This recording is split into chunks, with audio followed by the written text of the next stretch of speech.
about, from a retirement perspective, I'll talk about the gap. And this was the oh God moment for me many years ago when I first looked at, I was on a terrific salary, 6 figures, working for an IT company, international company, but looked at even back then the amount of money going into the superannuation and thought and mapped that out and said, how am I placed when it comes to retirement? How am I placed not just for that retirement, but in the interim, when I get into my 40s, get into my 50s, etc. How do I cater for the things that I want to do? So for me, number one is family. So how are my kids going to benefit from this in the short term and also that long term? So part of that is how you structure it, the vehicles it goes into, which I'll talk about, but also from a retirement perspective, what was that gap? All right. Some stats for you to think about, and there's a real client example at the bottom here which came out of our seminar last year. Rough numbers, and this is all based on growth and there's some science behind this, but if you're looking for about $60,000 of retirement income per annum, so in other words, money you can spend on whatever it is that you do in terms of lifestyle, you're going to be looking for about $1.8 million worth of income producing assets. Okay, I looked at that, if I go right back to 14, 15 years ago, I worked that out and thought, well, hang on, I've got probably about 60 grand in super back then. There's a big gap between that 60K and the 1.8 mil. And for those of you who think that, yes, I'm going to go and pay off my home and I've got an asset sitting there, that's terrific, but the thing doesn't earn you an income. Right, you're going to live in it, yeah, you can sell it, and you're going to go rent somewhere, right? Which means you're going to diminish that money very quickly. So don't think your home is an asset that is going to produce money for you. It's actually going to cost you money. Why? Rates still come in. Last time I checked, lights still need to be paid for, insurance, etc., right? Still need to run a car, probably, when it comes to retirement. And I'm sure when you're sitting around doing not much, whatever that is, you need to do something. You're going to get out more. You want to travel, perhaps. You want to do, those things. That is what I mapped out way back all those years ago, and what we are seeing now with clients as we go through this journey.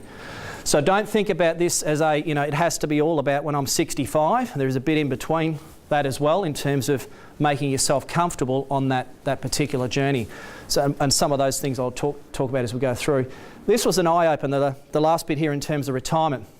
We had some clients come in, already had 2 properties. There's only about 12% geared in terms of debt on those properties, which from what we see with clients is very low in terms of their gearing.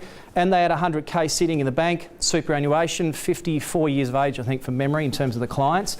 And they thought, well on the way.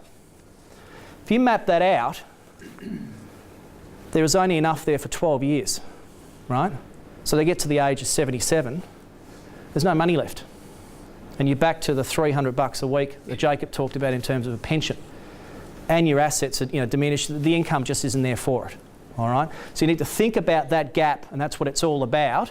And it's something that we as a team, and includes Nicole and Tony, etc., that can help you look at that gap. So as a chart, what I thought I'd do is share some numbers with you. We talked about the $100 a week that you might put, say, into a property and maybe attain a $400,000 property, as an example, with some modest growth, and therefore achieving perhaps like with Tony's numbers and the compounding we had there before, around about a sort of $200,000 equity buffer, if you like, or equity growth over a 10-year period. Again, thinking long term here, putting the $100 a week in play.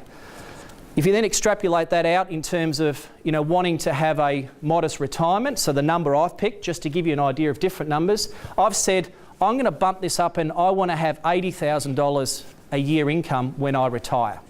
Okay? I'm currently 45 years of age. That's not my true age, by the way, and you can go either way. I want to retire when I'm 65, but I expect to live to 95. I'm not going to pass, or curl over at 77 or at 79 just because I've got no money left. My current assets savings I've got sitting there is about 60 grand of income producing assets. Okay?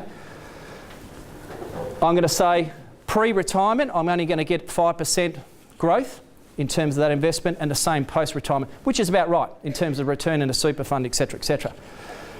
If I want to get to that purely on a super type strategy with those sorts of returns and those sorts of numbers, I have to contribute $36,000 a year of my money extra into that investment strategy.